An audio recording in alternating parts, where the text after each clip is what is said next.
Equity Mates. I will say this about investing. Everything you do learn is cumulative. What I learned at 20 is useful.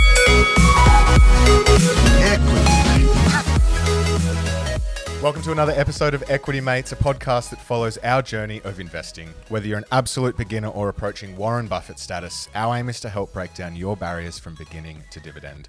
My name is Bryce, and as always, I'm joined by my equity buddy, Ren. How are you going? I'm very good, Bryce. Great to be back for 2023. We're a few weeks in. We are ripping and roaring. I don't know why I said that.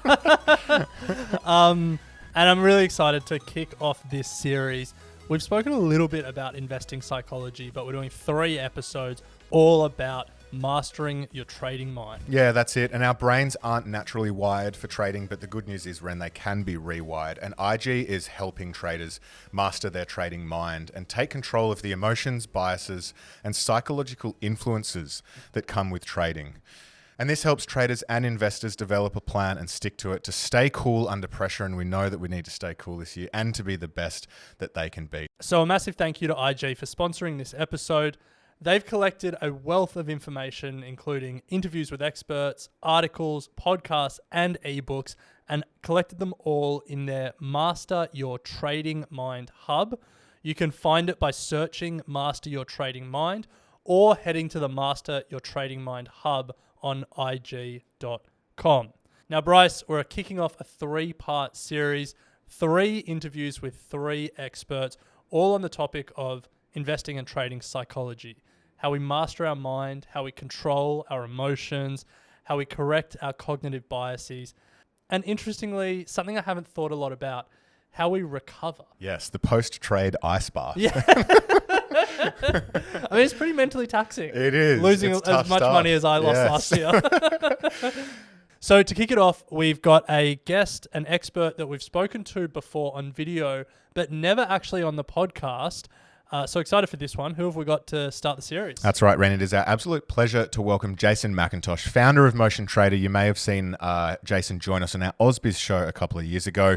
But Jason, welcome to Equity Mates. Oh, Bryce, it's really fun to be here. I think it's an exciting topic that investors can get a lot from. Absolutely. Yeah, it is. And it's probably one we don't speak enough about. We speak a lot about what we can invest in, but we don't speak about, how to become the best investor you can be.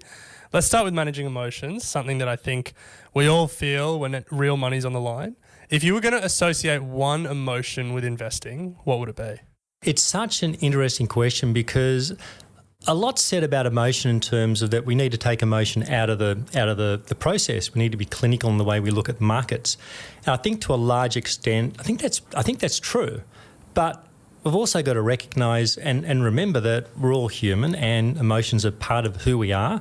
And it does affect how we operate. So I don't think you can just completely strip it out of the process. And you just think about some of the emotions and how they influence the way we trade. So, for example, take fear.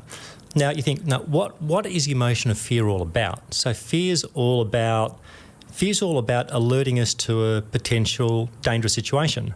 And so in the financial markets, a dangerous situation is risk of losing money. So a little bit of fear is not a bad thing. And then you look at greed, and people say, well, whoa, I don't want greed. Greed's got to be bad. And but when you think about it, a little bit of greed's not bad, because say you got a stock which is up 20 or 30%, it might be that bit of greed that gets you to hold on to say, oh, look, maybe you can go 40%, 50%, maybe you can go 100%. So a little bit of greed is not necessarily bad. I think it all comes down to not letting your emotions redline. It's when they go into the red, that's when they start to cause havoc and really start to ruin what could be a good trading plan. I think if you ask me what's one emotion that is most important for me, I would say it was calmness. Now I know calmness, strictly speaking, isn't an emotion. I think it's more of an emotional state that takes the edge off our emotions and helps smooth them. and helps us keep under control. And that's really important when you're trading and investing. And I'll tell you, one of the things I've really enjoyed over the years is a day at the races. So, you imagine being out there, sun's out, you're on the lawn, horses are charging down the track, everyone's out there, they're waving their arms around, a lot of yelling, a lot of excitement, horses hit the line, and you look about And there's always groups of people. There's going to be high fives, there's slaps on backs, toasting glasses, heaps of excitement, euphoria, a lot of happiness. And then you look to the side and you look to other pockets and you're going to have people, their heads down, rubbing their brow. You know who's won and you know who's lost. It's obvious. It's not that different for a lot of people when it comes to trading. They're flooded with these same emotions. This is particularly true for, I think, novice traders, and I think traders who maybe find mediocre success in that they've got this really extraordinary pull of the emotional highs and lows. And this is something I've worked a lot on over the years, in that you think about that emotional roller coaster. You've got the high peaks and the low troughs. What I've really worked hard on from my early 20s, it's been, rather than this, we want to moderate it. We want to get this. No one can go flatline because, we're human, we have emotions, but you want to compress it. You want to compress that emotional swings we get inside us, and that can make the whole trading process more sustainable over time. It's just exhausting. if every day at trading is a day at the races, it's not going to work. No. I think particularly in your situation and probably many of the rest of the Equity Mates community, emotions between trading in that sort of shorter term environment and potentially the longer term environment where Ren and I buy the S&P 500 and don't worry about for 40 years. There is an overlap. There's hope, there's fear, there's greed, as you mentioned, there's anger, there's an ego that you need to deal with. How do you broadly go about thinking about managing an array of emotions, and then potentially we'll go into sort of specific strategies that you can put in place? It's the magnitude of the emotions which can be an issue, and it's also the way the same emotions can impact us in different ways. So let's say a stock is down 20%, and you look at how a novice trader or a mediocre trader might handle that. And the emotion they'll often feel will be one of hope, and it will be, I hope that stock comes back. I'm down 20%. I hope I get my money back. Maybe I should buy some more. Maybe I should average down. I'll bring my average price down, and then if it can just go up a few percent, I can get out at even, and then I'll be happy. So it's hope. It's hope is driving that decision. Now, you think about how a successful trader handles that same situation. It's exactly the same situation, but it's going to have a different emotional response. So I look at that situation and I'm not hoping it's coming. I'd like it to come back, but I'm not hoping it's coming back.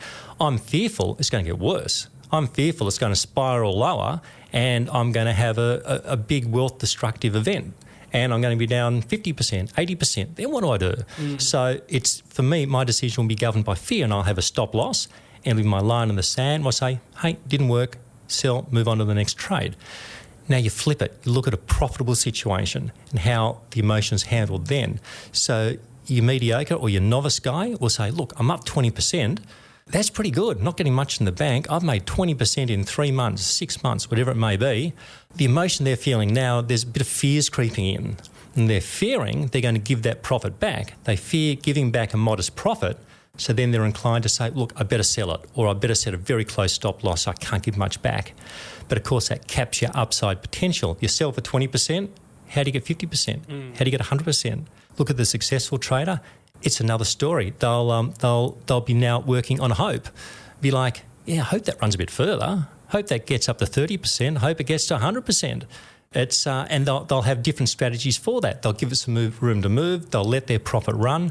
So we've got the same situations, but different emotions are guiding those decisions. And I'll tell you a story. I'll tell you this really fascinating story from early in my career. So this is my first year on the trading desk, and they sat me down, paired me up with an up and coming trader. He'd been there for about 3 or so years. So he was, he's not senior, but he's moving through the ranks. And this is back in the early 90s. This is in the old days. And so no one had flat screen monitors. They hadn't been invented. We all had these big boxes on our desk, looked like microwaves. So you look along the trading desk, it looked like you're at Harvey Norman. All the microwaves were set up. These big monitors, they also had these big wide rims around them. What he'd written on the top of his computer, he had 3 words. He had 3 words running across the top of his screen in big black texter. 3 words were, just do it.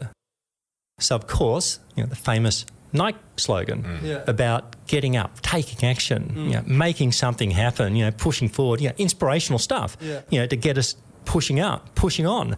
And I was looking and going, what's that all about? Is he a sports fan or something? I just didn't know. Yeah. And but I was too nervous to ask him straight away. It took a couple of weeks to muster the courage because I'm just a young bloke on the desk. And eventually I said, look, this is just bugging me. I just don't understand. What's just do it? Why is that so important? And he said, and this really hit me for 6. It was like, he said, I sometimes hesitate to take the trade. He said, I'll do all the groundwork. I'll see the setups. I'll work out where I need to get in. I'll work out my exit level. I'll calculate how much I need to buy. But then I'll hesitate. I'll hesitate to pick up the phone and call the broker. And if you're a trader and you can't place the trade, you're nothing. It's not going to work out. Stick to index funds. That's it. So it was fear. Fear for him. This is how the emotion of fear was working with him. And a lot of people would think, including myself at the time, that professional traders don't feel fear. But that's wrong because we all have these emotions. It's all about identifying the triggers which make things difficult for us and finding ways around them. So his way to get past this mental barrier was to write just do it on the screen. And he did. So every time he'd hesitate, he'd see just do it and go, I'm doing it. He'd pick up the phone, he'd place the order, and he did really well. And this is something everyone can do, whether you're a novice or whether you've been at it for years and you just got something which just holds you back a touch. Figure out what they are, figure out what those emotions which are difficult for you, and then you find ways to overcome them, whether it be trade smaller for a while you get more accustomed to a better approach, or write something down that you look at, that you remind yourself every day, or you just practice in other areas of your life, using that emotion in the same way, and then progressing through to the trading where you can then apply it. Ways to do it, but really important to figure these things out and put into place. That just do it, that same fear that holds back a professional trader sitting on a trading desk trading, 6-7 figures, however much he was trading, is exactly the same fear that holds back the person that is maybe listening to this podcast and is very early in their investing journey and is hesitant to put their first lot of money into the market. It's exactly the same fear, just a very different context. One thing that I'm hearing there are a number of strategies that you use. So that trader had the mental reminder, but you mentioned a stop loss there a few times, and where your emotions perhaps get the best of you, there's like a structural strategy in place to stop your emotions overriding the cooler head, I guess, or the right decision. Are there any other specific strategies that you use to, smooth those peaks and troughs, or just override your emotions entirely? Yeah, for me, the key to it all is to systemize the process, to make it clinical and procedural. Like, one of the things which surprises people when I say this, but I will openly say, I do not know what the market is going to do next. I don't know. Yeah. Nobody does. Plenty of people will tell you they do know, but you shouldn't listen to them because they really don't. So I don't know what the market will do next, but I know what I'll do because my processes are systemised, they're rules-based. So if the market goes up, I'll do this. If it goes down, I'll do that. If it goes sideways, there's another thing to do. If I'm entering a position, I do this calculation to work out how much to buy and figure out where to get out. It's rules-based, and that takes a lot. That dials the emotion down because I'm not making decisions on the run with markets which are moving when money's on the line, because I've got this predetermined set of rules which I will follow. And this is something I've noticed over the years. I get emails from members of my Motion Trader service, and one of the things I've noticed is that I've been contacted by a number of members who are pilots, and I mentally keep track of this because aviation is one of my first loves. Once I thought I was going to be a pilot, ended up trading things instead. So when a pilot sends me an email, I'm always interested in what they're saying. And they all say the same thing. They say, I like what you do in the markets and how you teach us to operate in them, because it's like what we do in the cockpit. Because everything we do is systemised, it's checklist, it's before takeoff, there's a pre-flight check that you do. If there's some sort of a mid-air incident, if an engine shuts down, you don't turn to the guy next to you and go, hey, the engine shut down, what do you reckon we do? You've done simulator checks, you practiced it, you go to the manual and there's a list of things that you do. It's exactly the same with how a successful trader will operate. So a stock falls, an announcement comes out, it gaps lower. What do? Do you panic? Well, no, you go to the rules. What do the rules say to do? Well, has it hit the stop loss? No. Well, do nothing. See if the market settles down. Maybe it bounces back tomorrow. It's within the bounds of the exit strategy. See what happens. Has it hit the stop loss? Yes, fine. Log on, sell the stock. It's clinical, it's procedural, it's clear cut, and it takes the emotion out because you don't have to make a decision. What do I do next? Just go to what it says. And one of the things I do, which I find really interesting, is doing a lot of back testing. So back testing is where you get a whole lot of historic data and you apply it to your trading rules so you can see how it would have worked in the past. So a mistake I think people make is they might get a year's worth of data and they see how it would have gone, but a year's not enough. You really need a whole market cycle, so you need at least several years, preferably several market cycles. So I'll use like 30-odd years of data, and so it doesn't tell you what's going to happen next year. It's not predicting. It's just seeing like how a process generally works through cycles, and what that does, it helps me understand my process. It helps me understand what to expect, what could happen, how it could behave in different situations. So I don't get emotional going, I feel like I'm in a dark tunnel and I can't see anything, because I've seen similar situations in the past. And it's I'll tell you about this system I started. It was the timing was awful. It was about a month before the GFC peak, and you just can't time these things. Sometimes things happen, and it was for the futures market. So we're leading into the GFC peak, so markets were trending up. So I was long currencies, I was long commodities, long equity indices. Markets peaked. They all started to roll over together, and they started to accelerate lower. So I had this sequence of 12 losing trades in a row, and it was a new system. It hadn't been running it for long, and the first emotional response is, this isn't working, I need to stop. But then it's like, I've done this for long enough not to make emotional decisions. It's like, let's go to the back testing. Let's go to the back testing and see whether there's a precedent. Has this sort of thing happened before? And sure enough, it had happened before. I could find another sequence of 12 losing trades, a drawdown of 15 to 20%, which is kind of where I was. So where I was within the bounds of historic precedent. And I could see that in the past, the signals had then swung to adapt to the new environment, and the profitability had come back. So I stayed the course. I did what would have probably been almost impossible for someone who didn't have access to back testing and understanding of what they were doing. And then over the next few weeks, I got a whole lot of signals to buy bonds and to sell indices. And those trades worked out really well. Within a couple of months, I was back to break even and I was into profit. So that happens through understanding your process. And one of the cool things with back testing, if you got access, it's hard for a lot of people to do because you need some systems to do it, but at least going through by eye and just plotting out your trades and thinking about them and their rules, and the better you understand your system, the more likely you are to be able to like see it through the course of the market cycle and not get freaked out when it shifts and you think it's broken and you jump to another strategy and you're forever jumping. And if you're forever jumping, you can't get consistency, you can't get long-term success. So speaking of a systemised approach, it's a good sort of segue to the next sort of main pillar, which is forming good habits as an investor and a trader. And you spoke there about using back testing and having a process of stop losses or whatever it may be. What are some other key investing habits that work for you, or potentially that you've seen from other successful traders and investors as well, that if we don't have access to reams of data for back testing and whatnot, that we can sort of think about to bring into our investing journey? Yeah, look, I've got two habits which are just so important. They just ground into me from day one on the trading floor, and they're just so important for, I think, long-term success in this business. And just to clarify, like, I use the word trading and investing kind of interchangeably. Like, trading can refer to trading on 1 minute data, or it can be trading over many months. It's just, trading means you're active. I describe myself as an active investor, but someone else could say I'm a trader. Like, I look for trends over 1 to 2 years.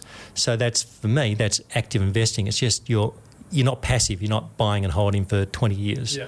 The first core habit I got into was, and we've spoken a little bit about this, setting a stop loss, having an exit strategy. Know when you're getting out.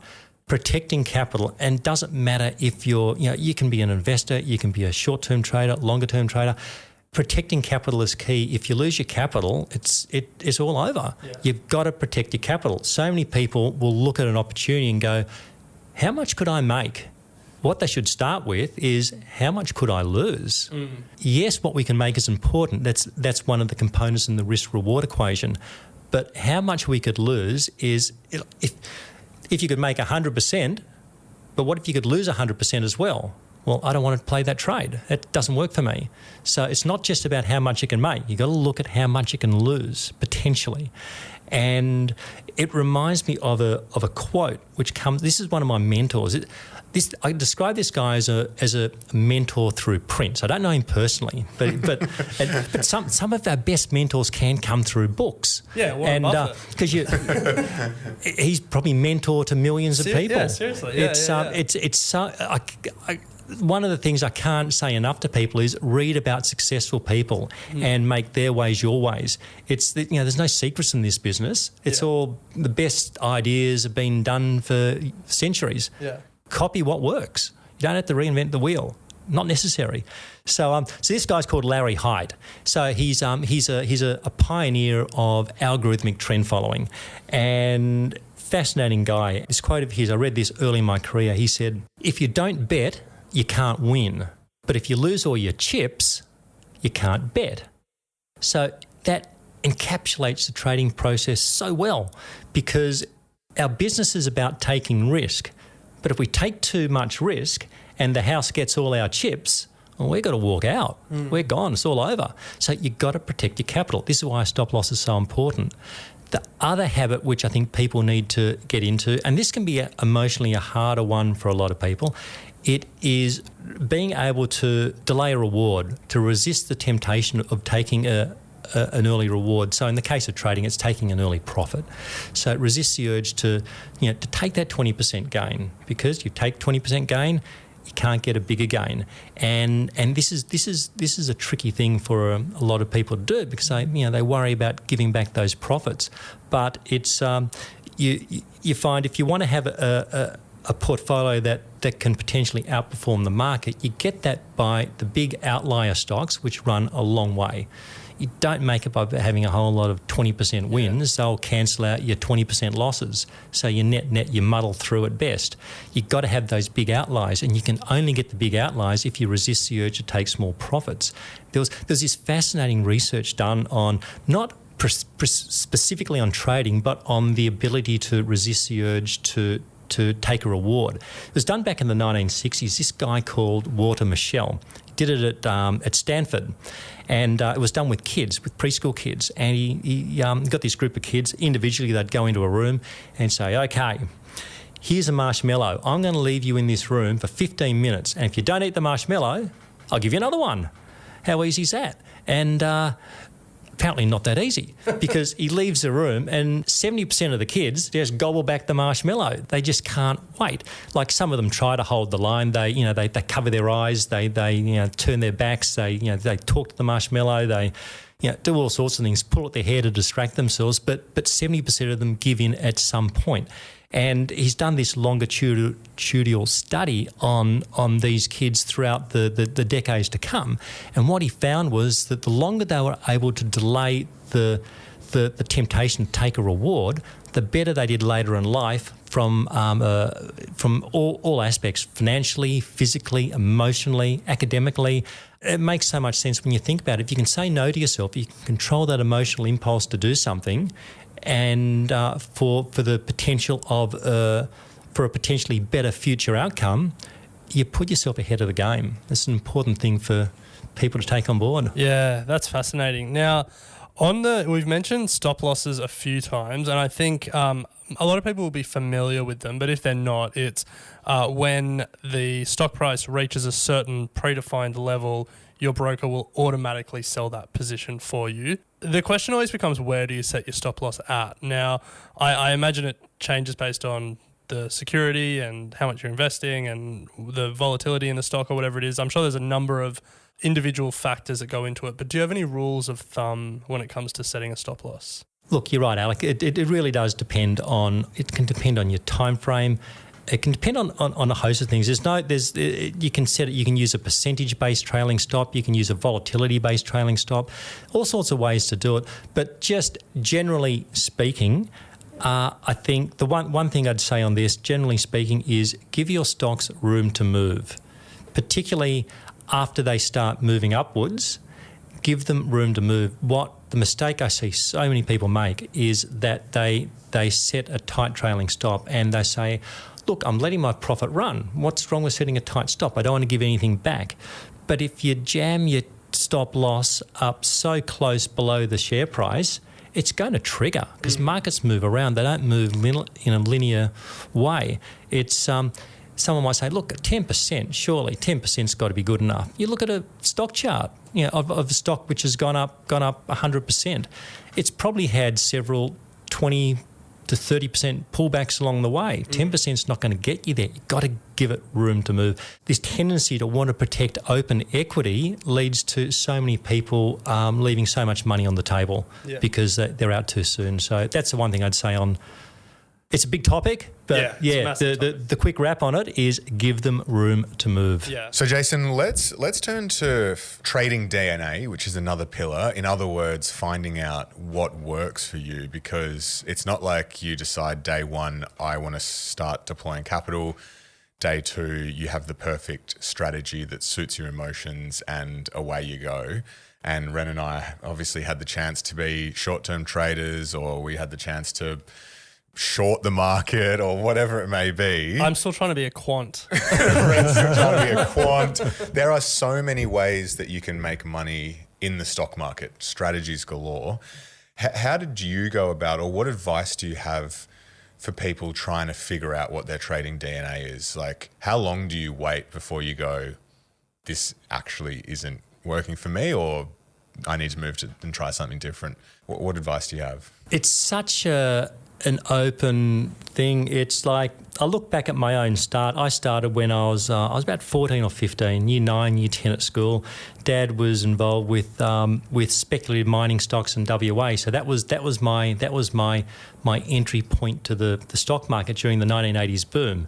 I look at the way I approached markets then. It was all rumour based. It was all in on one stock. There would be a drilling result coming out.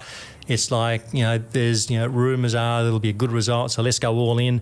I had some stocks which would go from 5 cents to 20 cents. I go, oh, wow, this is fantastic. But then there was no exit strategy, and then it would come back down and go back below where I bought. So that didn't work. But I didn't know any other way. And then I go to university, I'm studying economics, and the professors are all talking about values. And they're saying markets are efficient, they quickly adjust to new information. They said, look, there's this side theory on charts, but that's all hocus pocus, don't worry about that, because the markets know, they're all efficient, you can't make money. So I was like, okay. So I kind of left university a bit I didn't really know. I knew I was fascinated by the stock market, but I didn't know how to approach it. It was only once I found my way into an investment bank dealing room that I started to find my way and started to learn an approach that I thought had that I thought to myself, look, this could work. But it takes time. I think reading is a great way for people to start. Just read books, read about other successful traders. A great series of books I read early in my career was the Market Wizards series. Mm-hmm. The first book is old, and people say, look, I don't want to read a book that was written in 1989. Like, look, some of the terminology is old, but the principles and the lessons in it are timeless. Like, there could be someone talking about trading on the floor of the exchange, which there's not so many floors now. It's electronic. So some things have moved on, but a lot of other things haven't. And for me, it was about reading that book, and I found two traders in particular, a guy called Larry Hite, who we spoke about earlier, a guy called Ed Sakota. They were both trend followers. And their ways just made so much sense to me. They're all the value guys are in there too. Yeah. It wasn't that their ways weren't good. I just really liked the price component. It made so much sense to me. So that's how I started to gravitate towards that side of the market. Bryce, as you say, there's so many different ways to make money in the market. It's not a case of you've got to be technical, you've got to be fundamental, you've got to be value, you've got to be growth. You don't have to be anything in particular. You've got to just find a method that you can emotionally apply consistently over time without getting bucked off when conditions get tricky, that you understand and you can be disciplined and consistent with, and then you can make a lot of money. The whole, marrying up the first part of this conversation with the second part is so important, because you can read Market Wizards or Buffett letters or whatever it is, and you can fall in love with a style of investing. But if you don't have the emotional temperament and the habits to stick to that, you're going to be in trouble. And even, something like buy and hold investing, which people think is passive, if you don't have the stomach for a 50% downturn once every decade, it's probably not the right strategy for you. Have there been any strategies that you've tried that you just were like, I can't do this. This was a mistake? Oh yeah, I've had my shockers. Yeah, we all have. I think early in my career, it's we'd term this one revenge trading. It's revenge trading is where you lose money on a particular stock or a particular market, and you go, I need to make my money back in that stock, in that market. That stock owes me. And this is where people average down as well, because they can't cut the loss and just move the capital to something else. It's that stock. That stock has taken my money. And the thing we need to remember, the market is not our personal nemesis. It is not out to get us, but so many people make it personal. It's not personal. You've got to get over your setbacks, learn what you can if there's anything to learn. Sometimes there's nothing to learn. It's just like a trade didn't work, and that's okay. It's what people also don't recognise sometimes is that losses are part of the process. No one bats 100%. A loss isn't something that you should dislike. It's just part of the process. You accept them. It's the cost of doing business. So there may be nothing to learn, or maybe you've made a mistake and had a loss. So take something from that and then move on. Get over your setbacks. Don't hold grudges against the market, because the market really doesn't care. It's just wasted energy. And look for the right setups. If the right setups in a stock you lost money in, great. If there's no setup there, don't worry about it. It's just a ticker code. Move to the next idea and approach it that way. So I think, really important. Don't do that. Another area where I've and this is a really interesting one where I've not had success with is high conviction trading. And it's interesting because this is a bit of a buzz phrase at the moment, high conviction, because I see funds named the high conviction fund. And I see headlines for news report, 5 high conviction stocks for 2023. And now, there's nothing wrong with having a strong view on something and having belief that something's a really good idea. That's all fine. There's no problem about that. Where I find the difficulty comes in is as soon as you announce to the world high conviction, what you do, you're intertwining your ego with the trade. So how do you back out of that? Where's your reversal point? Now, you don't have a stop loss when you're talking high conviction, because you're going to be right. You're telling the market, you're telling everyone that the market doesn't understand this, but I do. I'm going to be right. So that's why I've got high conviction. And this is why it's so dangerous. High conviction's great when you're right. Nothing wrong with it when you're right. The problem comes in when you're wrong. And when you're wrong with high conviction, it can be an absolute wealth-destroying, disastrous event. Look at the ARC Innovation Fund during 2022. That's a high conviction fund. And it has been an absolute catastrophe for anyone investing in it over the last 12 months. And they've averaged down into some, like Zoom Media is one of their top stocks, and they've continued to average down in it because they've got high conviction. It hasn't worked out. Maybe it will work out one day, but if you've been an investor in that fund and now you redeem at a big loss. High conviction has been a disaster. It reminds me of a fund manager from a couple of decades ago, high-profile fund manager, high-profile fund.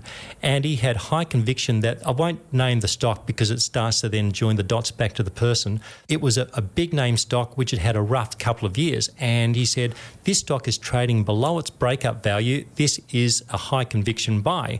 And he put a big portion of the fund into this stock. And I looked at the chart for it, and I could see it had been in a 2-year downtrend, maybe even longer, but it'd been in a multi-year downtrend. It had gone into a big trading range. Maybe it was a 6 to 10 month range. So I'm looking and going, well, yeah, this could be a basing pattern. Maybe it is getting to the point where accumulation's coming in and it's going to turn higher. But it could also be a continuation pattern where it's pausing before falling again. So you couldn't say. I thought, I couldn't be highly convicted on this because I don't know which way it's going to break. Does it break up? Does it break down? Turns out it broke down. And he's still saying market's wrong, market doesn't get it. But what happened to his fund? One of the worst performing funds of the year. The next year he was no longer in the job. There was another manager and they cleaned that stock out. Yeah. So high conviction, again, was a disaster. It's great when you're right, a shocker when you're wrong. Here's the question. Over the long term, was he right about that stock? He was. He was. It was. I don't remember how much further it fell, but I think it took another. Might have taken another 12 months. Yeah. But it might have been a 30 or 40% decline to the low. That's a problem when you're using, when you've got a lot of money in something. Some stocks will go to zero. He was right. There's been high conviction calls that go to zero. Yeah. So you just don't know. Yeah. It's also for him, professional investor, there's career risk there as well. And he can be right, but he lost his job in the process. Yeah. So, Jason, we'll move to another pillar, the fourth for today, and that is recovery. And it's one that I guess was interesting when we were preparing this because, Ren and I particularly don't discuss this part of investing a lot, and that is the post-trade, get your head out of the game and sort of take a bit of a breather, because it can be quite stressful deploying money and savings that you've got and trying not to lose capital and forming habits. And all I'm imagining is a bunch of investors getting out of their suits and getting into ice baths. That's what they mean by recovery, right? Yeah. It can lead to burnout, fatigue, getting demotivated, saying enough's enough, I'm not interested in this. How do you define recovery and what does it mean for you? Oh, look, it probably also depends on what type of trading you're doing, what your time frame is. I think back to my trading floor days, the average age of the traders in the room was probably low 30s. There was no grey hair on the trading desk. There wasn't the sales desk. They were older guys, but the traders tend to be younger guys. But that's a very different type of trading to what a lot of retail traders and investors do. This was like investment bank, hedge fund style, intensive, making things happen every day type of trading. And that can wear people down. A lot of those guys are no longer in the industry. Some of them would have made a lot of money and moved on to other things. Others probably they just got too much. But I don't think that affects everyone. For me, it's like as an active investor looking for stocks over a 1 to 2 year period, I'm not looking at a screen all day. If you're looking at a screen all day, well, there's going to be more chance of burning out. If you're doing your research, you're placing your trades and then you're letting the market do its thing, the recovery is just when you go off and do other things. And then it's not as easy as just let the markets do its thing, because of course you get corrections, you get pullbacks along the way, and they can be emotionally difficult. But rather than just sell everything and go away, with my process, I'm buying into momentum. So when the market's falling, I've got less momentum triggers to the upside. So I'll naturally have less positions. Stocks will hit their exit points. I'll sell. Cash levels will increase. I'll have a drawdown in my equity. So the next investments will be, the amounts will be smaller. So it's a natural way of recovering. It's not you're not on high alert all the time. And so that works for me. I remember this famous speculator, a famed speculator by the name of Jesse Livermore back in the 1920s. And Jesse would say that when the markets didn't suit his style, he'd sell up and he'd go down to Boca Raton in Florida for a couple of months and get the yacht and go out fishing.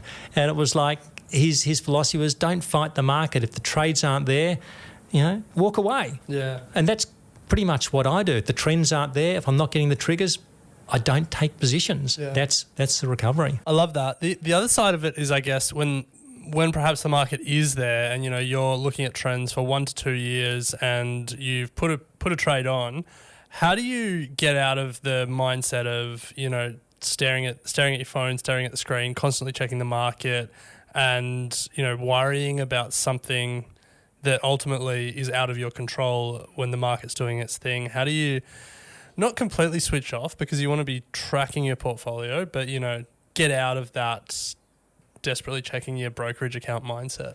Depends on your time frame. If you're trading over the space of a few days or a few weeks, you naturally need to be more on top of things. But if you're taking a medium to longer term approach, there's no need to check your portfolio every day. You shouldn't. It gets distracting and it becomes a day at the races, doesn't it? Because you see the ups, you're happy. You get the downs. I'm upset about that. So just pull yourself back. It's the market's going to move around within a trend. You can be in an uptrend and you're still going to get movement around that trend. So if generally your portfolio's going upwards, if it's in the black, you monitor it at least maybe once a week. You've got to know where things are. It's not just set and forget, unless, of course, you buy and hold, in which case you probably should be in an ETF, not individual stocks. And just step back from it. If you drive yourself crazy. Drive yourself crazy watching each tick in each stock. That's when your emotions start triggering. So you don't let them trigger by just stepping back. You know your rules. You know what you're going to do. Yeah. You know the entry and exit points. Market's now got to do what it's going to do. Yeah. And then, Jason, the final pillar is inspiration, finding those opportunities to then deploy your strategy, remain disciplined, everything that we've spoken about. Now, we haven't quite actually defined what your trading or your investment approach is. So maybe if you can briefly just describe how you approach trading and investing, and then where you look for investing inspiration. So I'm what you call a trend follower. So it's a branch of technical analysis. It's an area where you use price data to identify momentum in stocks. It could be other markets as well, but for the purpose of this, we're just talking about individual stocks. So it's looking for momentum, and then it's using risk management strategies to minimise losses and to maximise profits and to spread risk. So there'll be a whole lot of rules based around that. But quite simply, to put it into really simple terms, it's buy what's going up and avoid what's going down and what's going sideways. And if something's working, stay with it while it continues to work. When it stops working, rotate the capital to something else. And my ideas come from the daily scans I do of the ASX. So because I use algorithms, I cover the whole market every day. And so I get the daily download at 4:30 after the close. I'll put it through the system. All this takes about a minute, 2 minutes, and I get a list of stocks which meet the entry criteria for the next day. And I just love this. Is my favourite part of the day because I get to see all these. Like some days there's no signals at all. Some days there may be several. It all depends what the market's doing. But it's just fascinating. It's fascinating because there are so many stocks out there that we just do not know about. Yeah. And so a lot of us will focus on the ASX 200 because, what else do you do? There's so much. Where do you start? So we might as well start with the big ones where there's lots of information and there's lots of research on, and we'll start there. But the most exciting stocks for me are the ones which are outside the ASX 300. Also the stocks which are outside the All Ordinaries, which is the top 500. And some of the names that come up, I remember I got a stock, maybe it was a couple of years ago, a stock called Calix. And I'd never heard of Calix before. I haven't heard of most of the stocks which come up at the smaller end of the market. And it was involved in reducing CO2 emissions from cement manufacture. At the time, it wasn't in the All Ordinaries. It was this little unknown fringe company on the outer fringes of the market. And but I had the entry signal to buy it, so I just, like any other trade, went, okay, well, that's how much I need to buy, bought it, put in the portfolio, don't worry about it. But turned into a really good trade. And then there was more they continued to develop what they're doing. It ran 700% in 18 months or thereabouts. And it was it was a standout trade for that year. And then it found its way into the ASX 300, may have made the ASX 200, don't remember, maybe it stopped in the 300. So once it gets to the ASX 300, more people know it.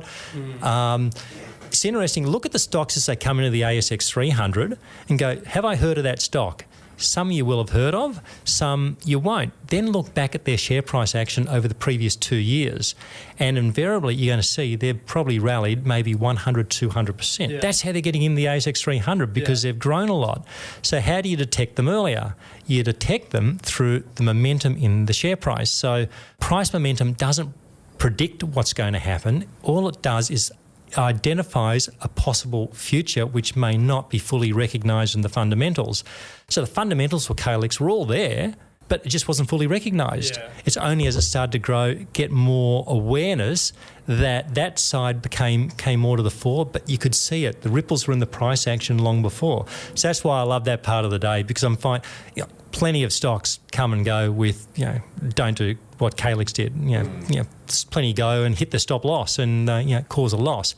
But they don't matter, because you only need a handful of the Calix type stocks each year, and you get a market-beating portfolio.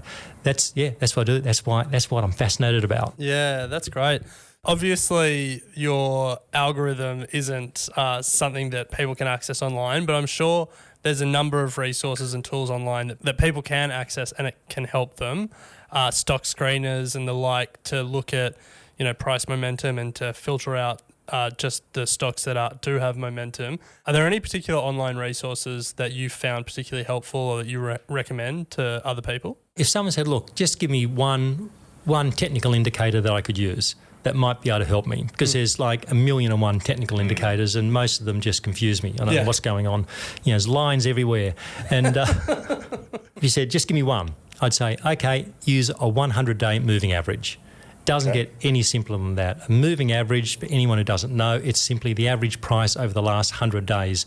Tomorrow will come along, we'll drop off the 100th day and we'll bring in the new day, and that will be the new average. So you get a smooth line rather than a share price, which zigs and zags its way. The moving average is smooth. It's readily accessible. You can get them on any charting service which is free online. Something like TradingView or Big Charts, just go there, put on, like 100 days, not magic. None of these indicators are magic. You could use a 50-day or a 200-day, but you need something. Yeah. Need something. And even if you're a die-hard value investor, which is completely fine, the moving average can just help with helping you gauge the temperature of the market. So you might have a great value play, but the share price is below the moving average. So that's just telling you that it may not be the time to deploy your capital into that stock. Maybe wait for the share price to start to move back above the moving average, because all the bad stuff tends to happen when a share price is below the moving average, and vice versa. When it's above, the good stuff happens. One of my favourite value investors is Jeremy Grantham, and I love Jeremy's comment. He talks about the curse of the value investor. And this is where you have a great idea, but you're just too early. And this is where something like a moving average can help. And he also talks about, he'll say something's in a bubble, but he'll be 2 years early and the market continues another 200%. So again, a moving average can help. If the market's above the moving average, yes, you think there could be bubbly conditions, but let it keep running. Let it keep running and use some sort of a trailing stop loss to get you out. And so this is where, as I say, you don't need to be all value or all technical. You can be, but sometimes you can get some nice synergy by merging the two, or at least aspects of the two. If you're a fundamental guy, at least be aware of things like a moving average, and don't be buying stocks as they are in decline, because they can stay in decline for longer than, like our friend I spoke about earlier. His timing was great idea. Timing was wrong. He was buying when a stock was not trading above its averages and didn't have a job. The rest is history. Yeah. Had he waited, his high conviction call would have been a winner. Yeah. But the timing just wasn't. It was fighting the market temperature. If the market is cold, don't go there. Yeah, go fishing in Boca Raton. That's it. That's where the weather's warmer, and you want to wait for your stocks to warm up too. Yeah. Get in when they're getting warm, not when they're cold. Yeah. Well, thank you so much, Jason. We don't often speak about psychology of investing on the show, and it's just a great reminder that everyone approaches the market in different ways, and there are plenty of ways to make money in the markets. There isn't just one right approach. And it's also, I think, I like these conversations because you can take lessons from each and every one of the different ways of trading and making money and apply it to your own strategies. So thank you so much for sharing your tips and advice and habits, and we appreciate your time. Oh, I had so much fun talking about this sort of stuff. It's there's a lot everyone can take away from it, I think, and just be open-minded. People should be open-minded. Don't shut yourself to a way of thinking because a little bit different to what you think. you can get lots of good ideas from all sorts of areas. So keep an open mind and keep learning. Thanks, guys. Love that. Love That's it. great. Thanks, Jason. Well, that brings us to the end of today's episode. A big thank you to IG who have supported this series. As we said, it's a 3-part series focusing on the psychology of trading and investing. And with IG, they can help you be a better trader and investor. Make sure you check out their trading education hub, which focuses on the 4 key pillars of managing emotions, habit formation, understanding your trading DNA, and recovery. Head to IG.com to find out more. But Ren, that brings us to the end of today's episode. We will pick it up again next week. Sounds good. Gonna go hit that ice bath and recover. Nice. You have been listening to an Equity Mates Media production. In the spirit of reconciliation, Equity Mates Media acknowledges the traditional custodians of country throughout Australia and their connections to land, sea and community. We pay our respects to their elders past and present and extend that respect to all Aboriginal and Torres Strait Islander peoples today. This podcast is intended for education and entertainment purposes. Any advice is general advice only and has not taken into account your personal financial circumstances, needs, or objectives. Before acting on general advice, you should consider if it is relevant to your needs and read the relevant product disclosure statement. And if you're unsure, please speak to a financial professional. The hosts of this podcast and their guests may have positions in the companies mentioned. Equity Mates Media operates under an Australian Financial Services Licence 540697.